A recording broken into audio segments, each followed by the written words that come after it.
Heyo.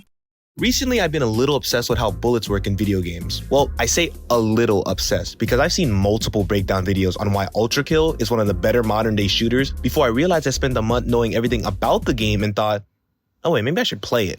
But this got me thinking, how do other games handle bullets? And what makes it feel fun to play? Since I often like to use bullets on my own projects, I do know some of the basics of how each system works. But how bullets are handled in, let's say, Valorant is going to be different than how it's handled in a game like Enter the Gungeon. We're going to cover a few topics in this video, such as the difference between Hitscan and Projectile. But I also want to go over why sometimes breaking the conventional mold can actually make a game more fun to play.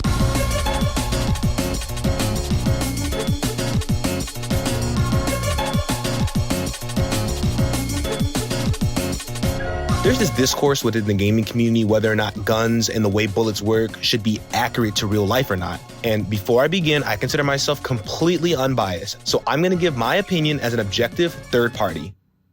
Yeah, accuracy doesn't really matter, in my opinion.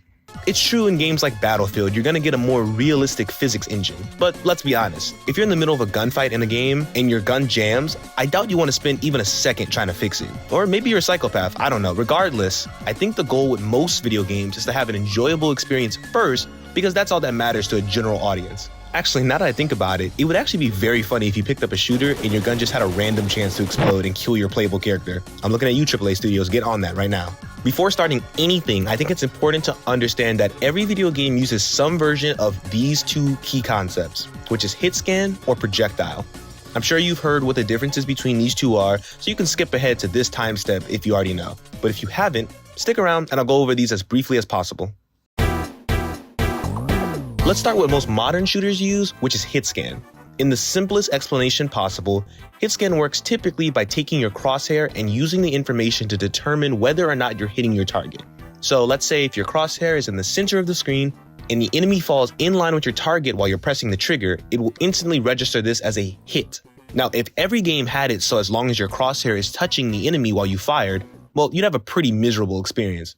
So to combat this, many games will slightly randomize the position of your hits to simulate inaccuracies, or apply a recoil effect if the weapon is fired for too long. The reason Hitscan is a widely popular option for most modern shooters is because it makes it easier for players to enjoy the game without having to worry about bullet trajectory, weight, wind, and various other issues you encounter when firing actual weapons. But sometimes players want a more immersive experience, and this is when we get into projectiles. Where Hitscan has no actual objects exiting the weapon, using projectiles means that there's an entirely new object that is being used every time you fire a weapon in a game that is affected by the rules of its environment. I'm going to use Enter the Gungeon in this example to start, but I will move to first-person shooters next to explain why this method is used, and also why it's one of my favorite games.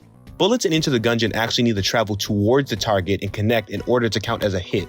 There are objects that exist within the environment that the enemies and the player must react to rather than instantaneous feedback. Systems like this allow developers to get a bit more creative with how their weapons function.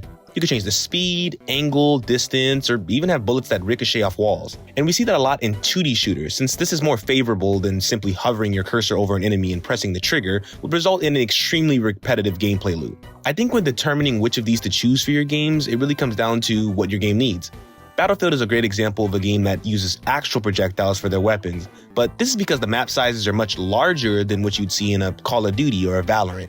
Imagine how infuriating it would be to deal with hitscan weapons in Fortnite or Battlefield, where simply having your crosshair over the enemy and firing means a guaranteed hit. I don't know about you, but I would personally crash out. And this is not to say that one of these methods is superior to the other. I personally play games that use Hitscan and games that use actual projectiles, but this section is more used to showcase different ways developers handle the concepts of bullets.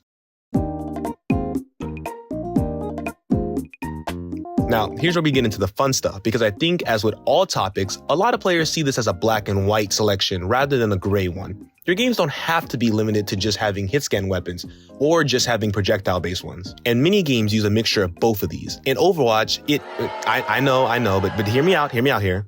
In Overwatch, one of my favorite characters at the time was Soldier 76. While his rifle is a hitscan weapon, he has a rocket projectile that actually needs to travel distance and make contact with the enemy hitbox. In fact, Overwatch has a variety of characters that have hitscan weapons or projectile weapons. This is not to say that Overwatch is perfect. I mean, I used to play a character called Bastion, which was literally just a beam of bullets completely using hitscan. And obviously the community had no problem with this and praised the devs for their innovative character and gameplay. I mean, just look at this thrilling gameplay.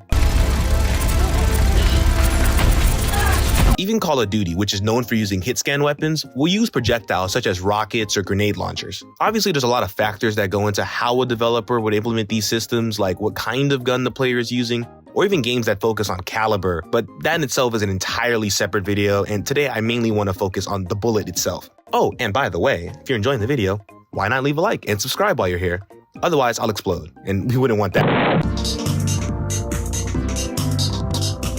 Okay, so now that we covered the difference between hitscan and projectile, I want to go over how certain games get creative with how they handle different kinds of weapons and bullet types. Let's go back to Enter the Gungeon because it's quite frankly, it's just a great game. I mean, please play this game. This game takes the simple concept of the bullet and uses it to create fun patterns to dodge and interesting enemies to face. In fact, every time I play Enter the Gungeon, I'm always refreshed at the amount of weapon variety the game has to offer without feeling completely overwhelming. And the developers have made the game hard enough so that you feel challenged to keep trying while not overwhelming you with walls of bullets. I'm looking at you, Touhou Project.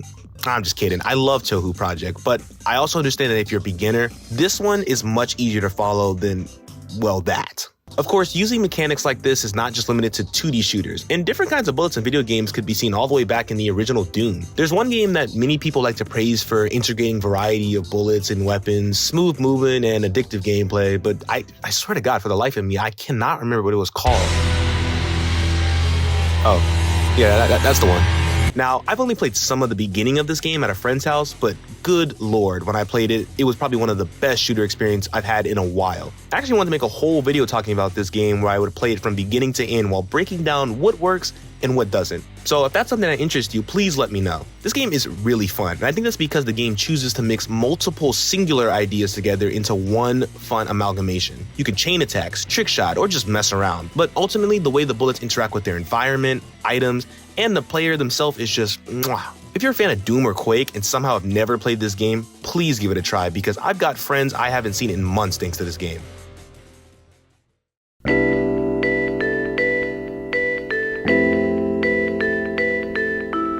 On the topic of how games feel to play, it's important to know without flair, none of the impact would feel the same. Like if you shot a gun in a video game and suddenly the enemy dropped dead without any feedback, you'd probably get quickly bored of the game.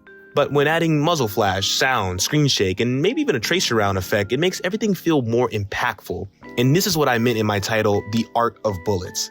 Because in many ways, it is an art form. Say what you will about Touhou Project, but the patterns that these games produce can come off as so mesmerizing that you forget that you have to dodge more bullets than a soldier in active combat. And is that necessarily a bad thing? Well, no, not really, but video games have evolved and adapted in ways that make playing this way more digestible. Oh, and by the way, when I mean bullet, it doesn't have to be a literal bullet that shoots out of a gun. Heck, we can even use the bow from Minecraft as an example of a projectile in a video game. Although I don't know why you use this as an example, I'm just saying you can. Really, the point of this video is less to say this game does XYZ better and more to showcase some games that include bullets in interesting ways while encouraging you to look a bit closer at games you enjoy. Because at the end of the day, what matters most is the enjoyment of a video game. No, wait, actually, that's not right. My notes say graphics. All that matters is graphics.